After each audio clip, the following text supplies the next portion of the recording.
Hello નમસ્કાર વિદ્યાર્થી મિત્રો, વેદ ડિજિટલ એજ્યુકેશનમાં આપનું હાર્દિક સ્વાગત છે।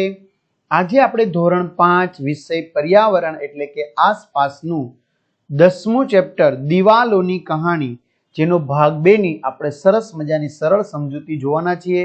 તો ખાસ વિદ્યાર્થી મિત્રો ચેનલમાં નવા હોય તો ચેનલ સબસ્ક્રાઇબ કરી બાજુમાં બેલ આઇકનને પ્રેસ કરો જેથી તમને અવનવા વિડીયોની માહિતી નોટિફિકેશન મળે। વિડીયો લાઈક કરો, તમારા મિત્રો દોસ્તોને શેર કરો। તો ભાગ 1 ની અંદર આપણે આગળના વિડીયો બધા જોઈ ચૂક્યા છીએ, આગળનો ભાગનો આપણે અભ્યાસ કરી ચૂક્યા છીએ, બરાબર। આપણે તોપની વિશે વાત કરી હતી, પછી જુદી જુદી વસ્તુઓ જે બનેલી હોય ધાતુમાંથી એમના વિશે વાત કરી હતી, બરાબર। હવે જોઈએ પાણીની વ્યવસ્થા એ સમયમાં કઈ રીતે હતી। તો અહીં તમે જોઈ શકો છો પાણી માટે અદ્ભુત વ્યવસ્થા છે। જો ઉદ્ગાર વાક્ય છે વિદ્યાર્થી મિત્રો, કે છે કે અહીં તમે જોઈ શકો છો કે પાણી માટે કેટલી સરસ મજાની અદ્ભુત, તમે કલ્પના પણ ન કરી હોય એવી વ્યવસ્થા છે, આવું યશપાલ બોલ્યો। હવે દીદી કે છે આ અડીકડીની વાવ છે। આ શું છે? અડીકડીની વાવ।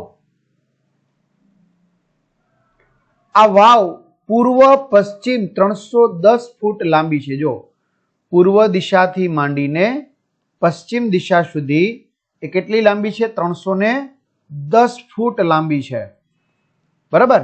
અને ઉત્તરથી દક્ષિણ તરફ એ 10.5 ફૂટ લાંબી છે, 10.5 ફૂટ।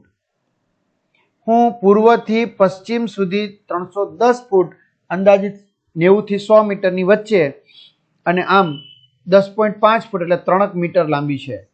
તેનો કાંઠો ઘણો જ ઊંડો અને વિશાળ છે। જો તેનો જે કાંઠો કિનારો છે એ ઘણો ઊંડો અને વિશાળ એટલે મોટો છે। આ વાવમાં કુલ 166 પગથિયા છે। જો સ્ટેપ બાય સ્ટેપ પગથિયા છે, તો એ કેટલા પગથિયા છે? 166। જો અહીં તડકો તમને ખબર પડી જાય તો 166 પગથિયા છે। કિલ્લામાં રહેતા લોકો આ વાવમાંથી પોતાની જરૂરિયાત મુજબનું પાણી મેળવતા। જો આ જે કિલ્લામાં રહેતા લોકો છે એ પોતાની જે પણ કઈ જરૂરિયાત હોય એ પ્રમાણે શું કરતા? એ પાણી મેળવતા આમાંથી। ચાલો હવે કહો, આસપાસમાં જુઓ અને પાણી ભૂગર્ભમાંથી, ભૂગર્ભ એટલે જમીનમાંથી ઊંચી જગ્યાઓ સુધી કેવી રીતે ખેંચાય છે તે કહો। તો ભાઈ ભૂગર્ભમાં એકઠું થયેલું, ભેગું થયેલું પાણી કૂવામાં કે વાવમાં આવે છે। જમીનમાં ભેગું થયેલું પાણી આવી રીતે કૂવો બનાવ્યો તો કૂવો, અને વાવ પણ એક પ્રકારનો કૂવો જ કહેવાય, પણ એમાં ઉતરવા માટે શેની વ્યવસ્થા હોય? પગથિયાની વ્યવસ્થા હોય। તો કૂવામાંથી પાણી ઘડા દ્વારા હાથ વડે ખેંચીને અથવા કોસ કે રેન્ટ દ્વારા ઉપર લાવવામાં આવે છે। વાવમાંથી પાણી ડોલમાં ભરીને પગથિયા ચડી ઉપર લાવવામાં આવે છે। આ રીતે ભૂગર્ભમાંથી પાણી ઊંચી જગ્યાઓ સુધી ખેંચી શકાય છે। મિત્રો આગળના તમારે વિડીયો જોવા હોય, ઘણા મિત્રોનો પ્રશ્ન છે પ્રથમ પરીક્ષાના પેપર જોવે છે, આઈએમપી, હા ભાઈ એ બધું મળી જશે ભાઈ, ચિંતા ન કરો। ક્યાંથી આગળના વિડીયો? તો ભાઈ વેદ ડિજિટલ એજ્યુકેશન નામની એપ્લિકેશન જે ગૂગલ પ્લે સ્ટોર કે જ્યાંથી તમે ગેમ ડાઉનલોડ કરવાના છો તો ત્યાં જઈને ડાઉનલોડ કરો, જેમાં બધા જ વિષયના પાઠ્યપુસ્તકના પ્રકરણની સમજૂતીના વિડીયો, સ્વાધ્યાય અભ્યાસની સમજૂતીના વિડીયો, પીડીએફ, વિષય પ્રમાણેનું મટીરિયલ, પરીક્ષા માટે ઉપયોગી અસાઇનમેન્ટ, પરીક્ષાના પેપરો, એકમ કસોટીના પેપરો, સ્વ અધ્યયન પોથી, પ્રોજેક્ટ પ્રવૃત્તિ બુક, આ બધું જ ગેમ ડાઉનલોડ કરો, ત્યાં જઈને ડાઉનલોડ કરો।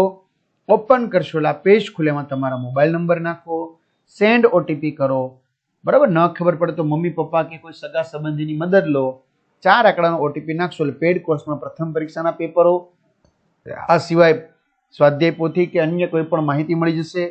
એક્ઝામ પેપરમાં પેપરો 3 થી 12 માં 3 થી 12 ધોરણના વિડીયો, તમારું ધોરણ પસંદ કરો, વિષય પ્રમાણે પાઠ વાઇઝ આસપાસના વિડીયો જોઈ શકશો, અથવા તો ગણિતના જે તમારે જોવા હોય તે।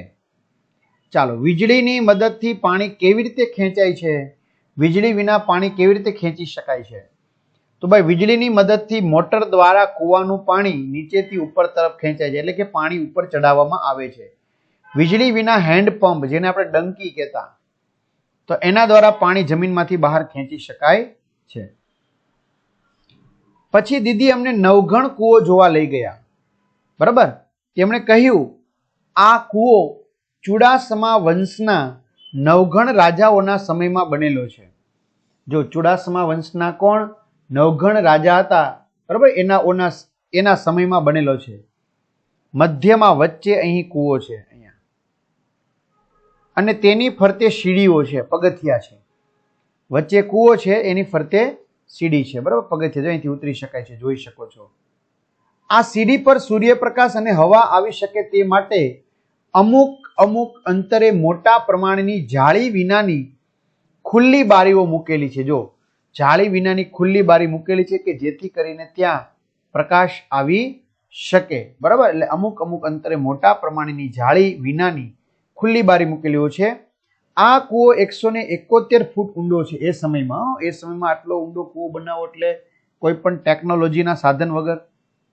પાણી સુધી પહોંચવા માટે કૂવાની ફરતે સીડીમાં કુલ 204 પગથિયા કોતરવામાં આવ્યા છે. કેટલા? 204 પગથિયા કોતરેલા છે, ત્યાં ફિટ કરેલા નથી, પથ્થરને કોતરીને બનાવવામાં આવ્યા છે.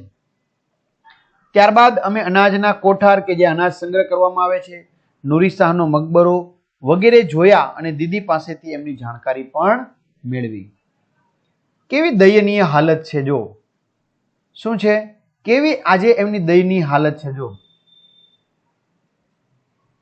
વાતો કરતા, સીટી વગાડતા અને અમારા જ પડઘાઓ સાંભળતા, મોટેથી બોલીએ, બરાબર, એટલે બંધ ખંડ હોય એટલે તમારો અવાજ પાછો સંભળાય, પડઘાઓ. અમે બૌદ્ધ ગુફાઓમાંથી ચાલતા પસાર થતા હતા, બરાબર, ચાલતા ત્યાંથી પસાર થતા હતા.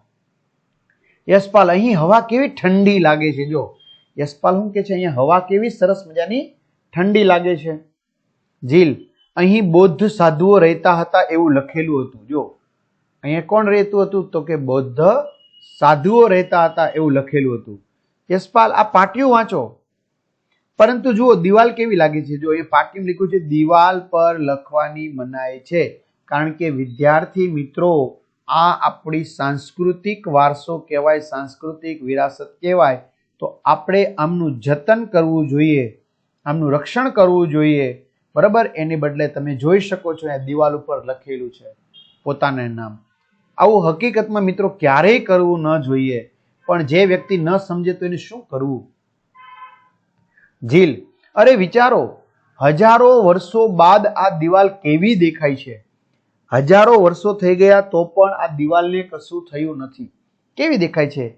તેણે રાજાઓ અને રાણીઓ, ઘોડાઓ અને હાથીઓ, યુદ્ધ અને શાંતિ વગેરે જોયા હતા, પરંતુ આપણે તેને થોડા જ વર્ષોમાં બગાડી નાખી છે. જો આ જે દિવાલો છે હજારો વર્ષો જૂની, તો આ દિવાલો એ રાજાઓ, રાણીઓ, ઘોડાઓ, હાથીઓ, યુદ્ધ, શાંતિ, આ બધું જ આ દિવાલે જોયું છે, પરંતુ એટલે કે એના સાક્ષી છે, પણ આપણે એને થોડા જ વર્ષોમાં બગાડી નાખી છે. વિચાર કરો. ચલો, તમારી આંખો બંધ કરો અને પાછળના સમયમાં તમારે જવાનું છે. કલ્પના કરો કે તમે એ દિવસોમાં છો. તમારે કલ્પના કરવાની છે, વિચારવાનું છે, ધારવાનું છે કે જ્યારે ઉપરકોટ ખૂબ જ વ્યસ્ત નગર હતું. વ્યસ્ત એટલે કામકાજમાં પોરવાયેલું હતું, આજની જેમ ખંડેર જેવું નહોતું એમ, બરાબર, લોકો ત્યાં રહેતા હતા એવું વિચારો. હવે નીચે આપેલા પ્રશ્નો વિશે વિચારો અને વર્ગમાં એની ચર્ચા કરો. તમે નાટક પણ કરી શકો છો.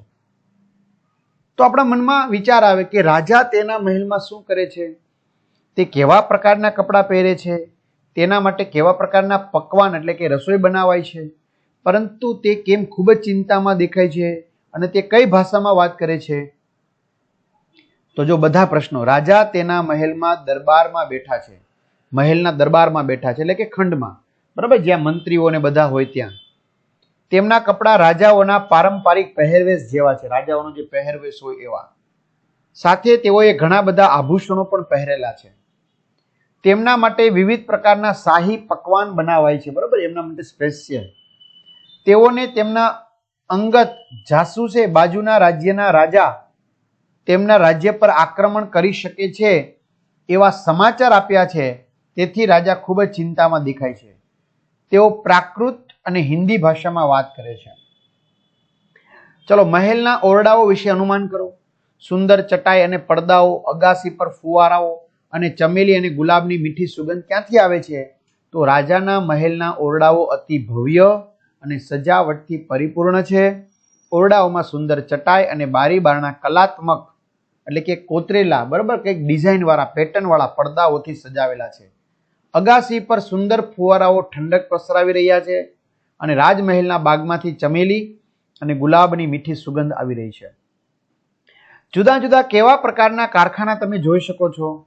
ત્યાં કેટલા માણસો કામ કરે છે, તેઓ શું કરે છે, તેઓએ શું પહેર્યું છે, તમારા મતે તેઓ કેટલો સમય કામ કરતા હશે? તો અમે કપડાં, વાસણ, રમકડા અને શસ્ત્રો બનાવવાના કારખાના જોઈ શકીએ છીએ. એક કારખાનામાં અંદાજિત 50 થી 60 માણસો કામ કરે છે. દરેક જૂથ પ્રમાણે માણસો જુદા જુદા કામ કરે છે. તેઓએ તે સમયનો પારંપરિક પહેરવેશ પહેર્યો છે. મારા મતે તેઓ સવારથી સાંજ સુધી કામ કરતા હશે. હવે કે છે ત્યાં જુઓ, પેલા કારીગરો કેવી રીતે ફરસી એટલે કે બીઝલ, શીણી એટલે કે ચીજલ અને હથોડી એટલે કે હેમરનો ઉપયોગ કરી પથ્થર પર કોતરણી કરે છે. તમે પથ્થરની રચકણો હવામાં જોઈ શકો છો. શું એ પથ્થરની રચકણો તમને કોઈ રીતે નુકસાન કરે છે? જો હા, કારીગરો ફરસી, છીણી અને હથોડીનો ઉપયોગ કરી પથ્થર પર કોતરણી કરતા નજરે પડે છે. અમે પથ્થરની રચકણો પણ હવામાં ઉડતી જોઈ શકીએ છીએ. પથ્થરની રચકણો કારીગરોના શ્વાસમાં જવાથી લાંબા ગાળે તેઓના ફેફસાના રોગ કે સિલિકોસિસનો રોગ થાય છે. બરાબર, આગળ વધીએ વિદ્યાર્થી મિત્રો આપણે એમાં ક્લિયર. તો વળી પથ્થરની રચકણો આંખમાં પડવાથી આંખને નુકસાન થવાનો સંભવ રહે છે, શક્યતા રહેલી છે. જો હવે સંગ્રહાલય, મ્યુઝિયમ. ઉપરકોટ જોયા પછી બાળકો જૂનાગઢના સંગ્રહાલયમાં પણ ગયા કે જ્યાં જુદી જુદી જૂના સમયની વસ્તુઓનો શું કરવામાં આવતો હોય? સંગ્રહ કરવામાં આવતો હોય, સાચવવામાં આવતી હોય, એટલે સંગ્રહાલય કહેવાય. ત્યાં ઘણી જૂની વસ્તુઓ રાખેલી હતી. શું હતી? ત્યાં ઘણી બધી જૂની પહેલાના સમયની જે વસ્તુઓ હતી એ રાખવામાં આવેલી હતી, જેવી કે ઘડા માટીના અથવા તો અન્ય કોઈ ઘડા, વાસણો, આભૂષણો, ઝવેરા, તલવારો, હાથી પર મૂકવાની અંબાડી વગેરે. ઝીલ, અરે આ અંબાડી અને ડોલી અહીં શા માટે રાખી છે? જો અહીંયા અંબાડી પણ છે અને ડોલી પણ છે. બરાબર, જો આ અંબાડી છે અને આ આગળ જો પાઇપલાઇન જેવું છે, દેખાય તો એ ડોલી પણ છે. તો એવું શું કામ અહીંયા રાખ્યું હશે? એવું ઝીલ પૂછે છે. દીદી, અરે આ બધી વસ્તુઓ દ્વારા આપણે જાણી શકીએ છીએ કે તે સમયમાં લોકો કેવી રીતે રહેતા હતા. જો આ બધી વસ્તુ હોય ને તો આપણે એની મદદથી જાણી શકાય કે પહેલાના સમયમાં લોકો કેવી રીતે રહેતા હતા, તેઓ શું ઉપયોગમાં લેતા હતા, તેઓ કઈ કઈ વસ્તુ ઉપયોગમાં લેતા હતા અને તેઓ કેવી વસ્તુઓ બનાવતા હતા એ આપણે જાણી શકીએ છીએ.